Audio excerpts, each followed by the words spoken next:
Because our first guest tonight, I hope he's here. I don't see him. He's a very accomplished stand-up comedian. Performed on every single late night show. Comedy Central presents everything you could possibly do in stand-up comedy. He's also a very active civic activist with Occupy Wall Street. He's been there since the beginning, and we're going to talk about tonight. I'm very happy to have him tonight. Ted Alexandro.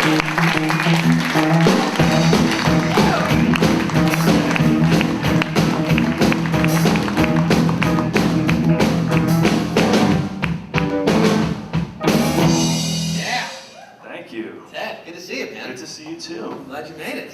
I'm glad I made it too. Were you watching the draft? NBA draft? Military? Oh, NBA draft. No. That would be fun if that was how they drafted the military. I was number 77. Yeah. Vietnam was waiting for me. I thought you'd go higher. I was hoping I'd go higher. The endorsement deals weren't there. Yeah, that's right. I have not been watching. But you're a big basketball fan. I am. Knicks in particular. Yeah, I grew up in Knicks. I grew up in Queens, so I grew up a Knicks fan. Yeah. As a kid. Yeah. What do you think? I mean, have you been following the draft previews? Like 48th overall pick, not a great spot. Not a great spot. Knicks, not a great history of drafting. That's right. Very poor history.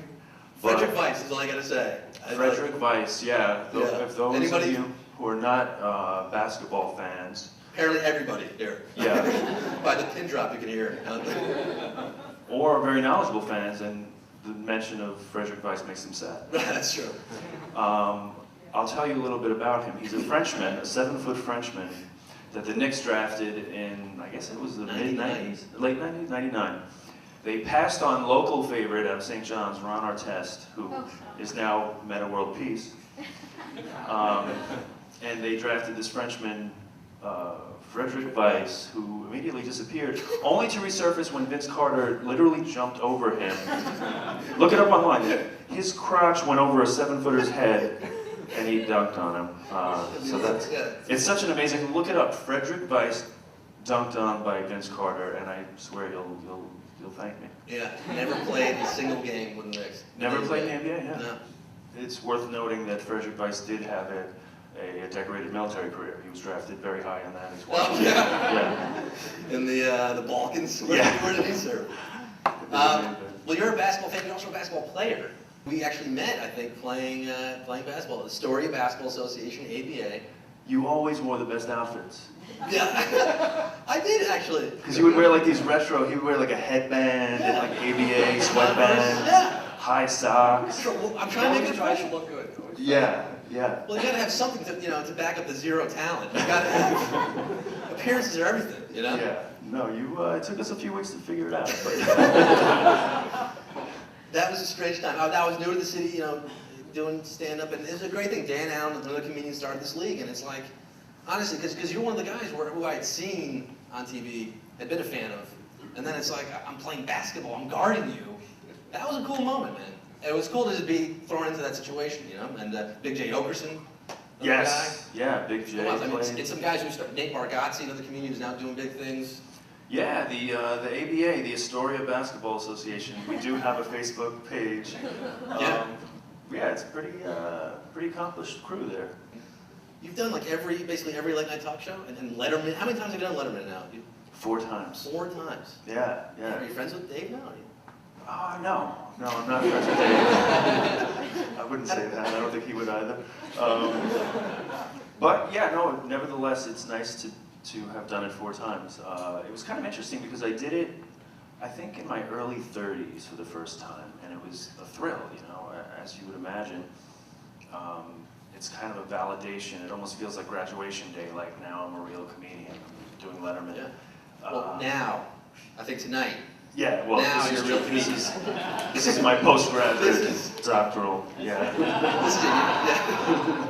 The first time that I went on, it was, thrilling, nerve-wracking, and what was really kind of the most nerve-wracking wasn't really the performance, but the build-up, the wait, because they put you in like a 5th floor green room, and you're just up there isolated. I think like the A-level talent has like a whole floor, and they have people around and really nice thing, and you're kind of in a closet, and then they come up to get you, like when your segment is about to happen. So like a production assistant comes up, to the elevator, comes to get you, and leads you downstairs, and you try to pretend that you're not freaking out. And then they take you down in the elevator, and then once that opens, you're on like the stage level. You hear the band playing, they're in a commercial, and you're preparing to go on. You're standing right in the wings, they have their hand on you, they're like, 1 minute. Dave is like, 30 feet away, 30 seconds. And you're just like, oh my God. You're like trying to remember everything. But then thankfully, once you go out there, then it's kind of familiar. Then you're just telling the jokes that you've told 1,000 times to prepare for that moment. But yeah, your heart is just like it's crazy. But then there was a 10-year gap between my first and my second appearance on Letterman. 10 years. So I kind of wrote it off like I guess I'm not doing Letterman, because like when I did it the first time, I said like, oh, now I'll be a regular. Yeah. I'll be back in a month or 2. Just hosting. Yeah. That's kind of what I pictured it. But 10 years went by. Jeez. So I kind of wrote it off and said, well, at least I have that credit. But I guess it won't happen again. But then I got it, and then quick on the heels of that, I got 2 more. So yeah, it's a very weird business. You have to learn. I think for me, that's like the biggest part of navigating the path is kind of like learning to manage your expectations, and also don't get angry or don't burn bridges or because here I thought maybe this was it the one time, but now quickly three appearances followed 10 years later. So it was a good lesson. To be stand up in New York as a New Yorker, that's gotta be the best. I think. It's cool, man. I was talking to somebody about being a comedian the other day, and how peculiar it is, that this is what we do every night. Right. But I love it. I mean, it doesn't feel like a job, Yeah.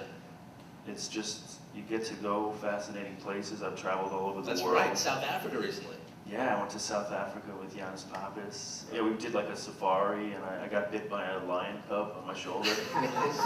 Yeah, it was pretty nuts, man, because they were like, do you want to pet the lion cubs? And we were like, yeah, I guess we probably should do that. Seems safe. Yeah, and they had options, though, which is where we made our mistake. You could pet the 6-month-old or the 8-month-old, and we opted for the 8, which is very close to not being allowed to pet them anymore. It's like, it's really close. You shouldn't be around them. The terrible twos for a lion. That's right. That's right. So yeah. Difficult age. Yeah, very difficult. I found out. So yeah, he was biting. He was kind of like playing with my shoelaces initially, and there were 2 of them, by the way. Again, this foolish mistake. So like the first one is kind of like playing with my shoelaces, and I'm not really an animal person to begin with, never had pets or anything, so I'm trying to play it off like I'm fine, and I'm like, oh, oh my God. And so he's like playing with my shoelaces, and then I was like starting to panic, and I'm just like, he's a little rough. And then like the other one, I guess, could sense my fear, so then the other one kind of jumped up on me, and everyone's kind of laughing except me. I'm like, and then the other one, like, I guess sensed fear and like started to bite my shoulder, close to penetration into skin. And I was just like, get it off. And then like the lady came with like this like windy toy and like, Really? yeah, I was like, why didn't you like give me the winding toy at the start of this whole thing? That's what they responded to, a little mouse on a string like a cat? Like a... More or less, Yeah. yeah. So now you can go on Letterman as a pet control. You can That's right. Yeah. I'll get the khaki thing in the hat. Animal rights. big hat. That's right. You've been very active in the Occupy Wall Street movement. And people are like, oh, well, yes, that's after that, but Yes. I'm sure a lot of people think, oh yeah, that thing from November or whatever. Right. But it's still going on. There's still a movement in place. You founded Occupy Astoria, Long Island City. Yeah. I kind of switched my focus from the Astoria Basketball Association to Occupy Yeah, Astoria. more important things than basketball.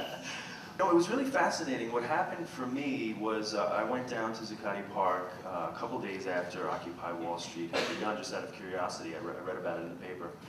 And thought it was kind of fascinating. So I went down, and I was really immediately just taken by the spirit of it and what I saw, and the conversations that were being had, and the generosity of folks, which I think is sometimes missed. Like, it was like really unbridled generosity, which you so rarely see in a public space. Generosity in terms of food being served to anyone that came, generosity of you know, really learned folks sharing knowledge. So yeah, to me, it was really an education on a lot of levels, and a reminder of the kind of world that I would like to live in, and the kind of person I would like to be. Yeah. You know, and I studied like Tom Hayden and the Columbia protests, and you know, Seattle 7, Chicago 8, and like, you know, have you looked at like the Yippies and the Diggers and like some of those guys like Abby Hoffman, Jerry Rubin, using almost comedy to make a statement and against, you know, the system. Throwing dollars at the stock exchange and had all the stockbrokers scramble for the bills, and like exercising the Pentagon. You know, have you thought about maybe that could be a cool? I think I'd love to see these kind of epic stunts, like comedic in a way, that could make an impact. Because there's a lot of bang on the drums and the signs, and I feel like a lot of people just tune it out. But if it's funny and people can engage in it, yeah, no, I get it. let's come up with something. Yeah, I mean, no, I totally get that. For me, I kind of keep the two more or less separate. Like, I do pepper my comedy act with some social commentary. Yeah, but I've always done that. Yeah, but I try not to make it too heavy-handed or too, you know, too partisan or exposing too much of an agenda. I don't like, I think some people do that well, but I don't feel like, you know, that's what I want to do. I like to have a balance of kind of maybe lighthearted, everyday stuff, a little maybe more edgy, insightful social commentary or political stuff. Yeah, but there is, you know, there's definitely an anger and a desire for change or maybe more engagement that kind of fuels some of the stuff that we do. Yeah. Well, I think you're doing an awesome job, and the movement's doing an awesome job, and I want to be more of a part of it, and I'm excited to see what the next, because I think something's going to happen. Something's going to happen soon. Watch out, old man. Watch out, government. The man, he sits right here. He's sitting right here. Here's your chance to talk to the man. All right, well, Ted Alexandro, thank you so much for being here.